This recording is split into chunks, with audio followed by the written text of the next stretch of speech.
Where in the UK should you celebrate your birthday? David here. Hello, I'm Kelly. In this lesson, you'll learn how to ask for advice and make suggestions. The conversation takes place at Katrina's university. The speakers are friends. So they will use informal English. Okay, let's listen to the conversation.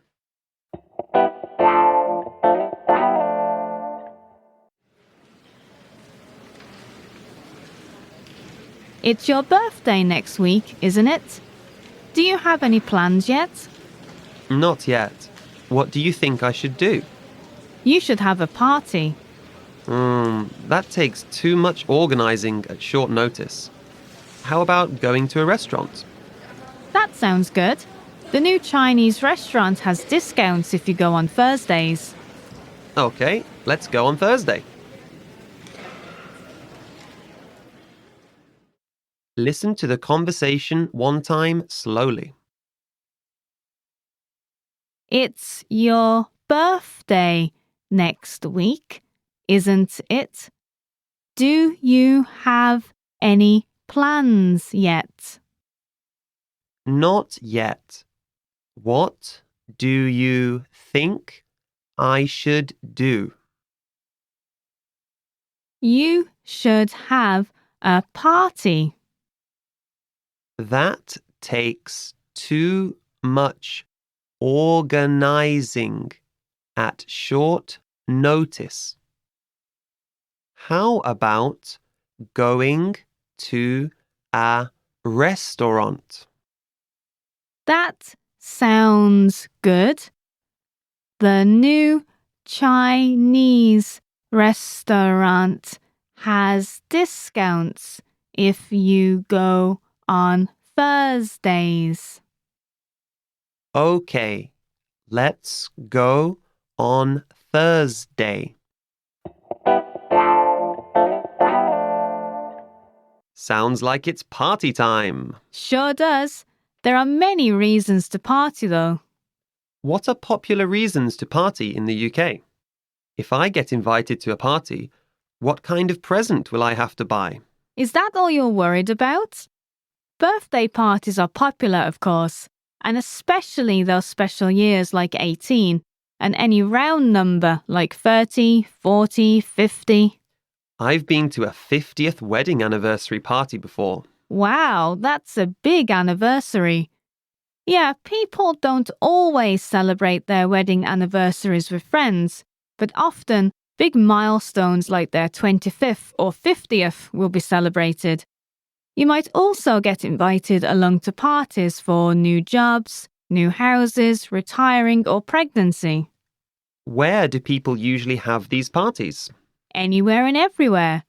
Most towns have public places that can be reserved, like a community hall or hall attached to a church. A lot of pubs have large rooms that can be reserved too. I guess wedding parties might be at hotels and house parties at houses. That last one makes sense, yeah. For the bigger and more formal parties, you'll probably get a paper invitation with the details. You'll usually be asked to RSVP. What does that mean? It's from the French phrase. Now, excuse my bad pronunciation here. Répondez s'il vous plaît, and means reply please. So you should reply in writing. Okay. Now, let's take a look at the vocabulary from this lesson. The first word is Plan. doing something that someone intends to do. Plan.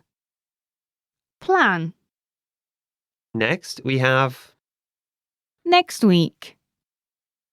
the 7-day period following the current 7 days.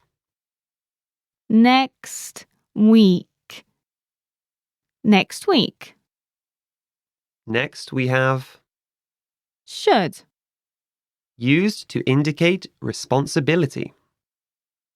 Should. Should. Next, we have To have. to possess, to own. To have. to have. Next, we have Party, social gathering of guests for celebration or entertainment. party, party. Next, we have To organize, arrange into a structured whole. to organize, to organize. Next, we have Notice, information or warning of something. notice, notice. And last, Restaurant, a place where food and drinks can be bought. restaurant, restaurant. Let's have a closer look at the usage of some of the words and phrases from this lesson. The first word is Have a party. meaning to hold or arrange a party. It looks like this is made from the verb have and the noun party. It is. To have means to possess or own, and a party is a gathering of friends for social reasons. We use the phrase have a party to refer to whose party it is. Oh, like Sam is having a party. Yeah, we could say Sam is holding a party or Sam is organizing a party, but they're kind of stiff and formal ways of saying it. This is more common. Who wants to be stiff and formal about parties? Exactly. Can you give us an example using this word? Sure. For example, you can say, Mark is having a party next week to celebrate his 50th birthday. Which means Mark is organizing a party next week to celebrate his 50th birthday. Okay, what's the next word? Short notice. Meaning informing somebody of an action they need to take without much warning.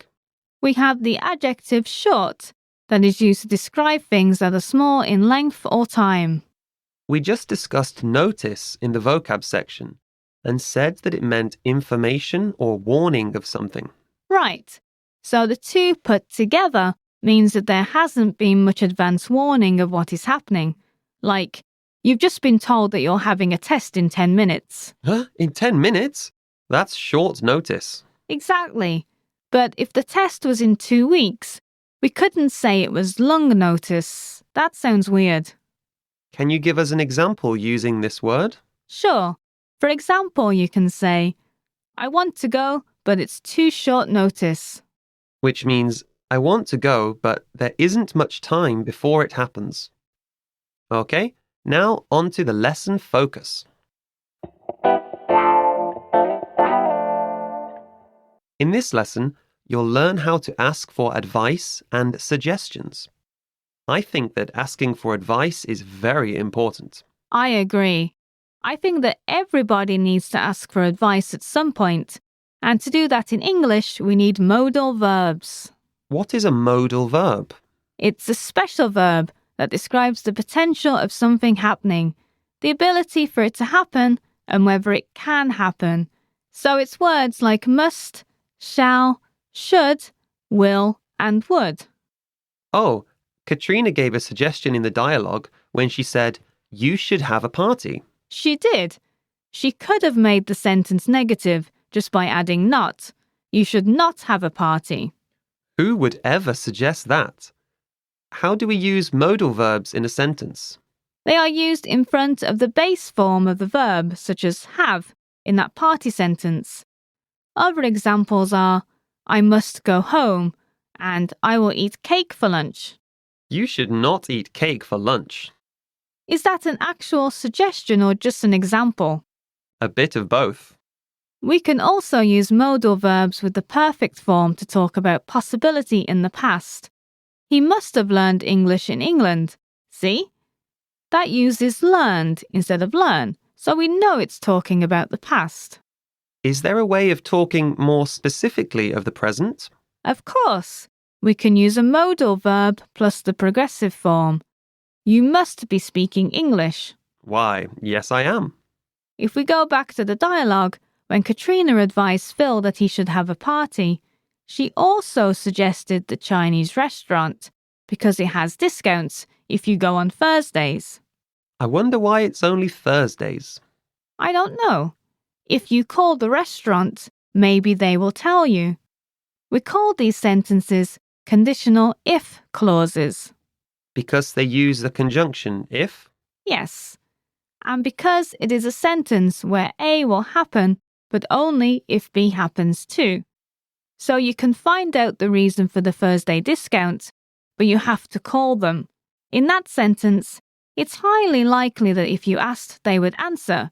So we use if plus a simple present form verb and then will. If you call the restaurant, maybe they will tell you. The simple present is call, and in the second clause there was a will. Yes, here's another one. If they go to the restaurant, they will eat Chinese food. Go is the simple present. It's also very likely as it is a Chinese restaurant. Yeah, it's a safe bet. Okay, that's all for this lesson. Thank you for listening, everyone, and we'll see you next time. Bye. Bye.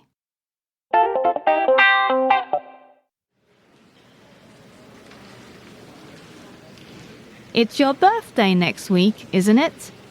Do you have any plans yet? Not yet. What do you think I should do? You should have a party. That takes too much organizing at short notice. How about going to a restaurant? That sounds good. The new Chinese restaurant has discounts if you go on Thursdays. Okay, let's go on Thursday.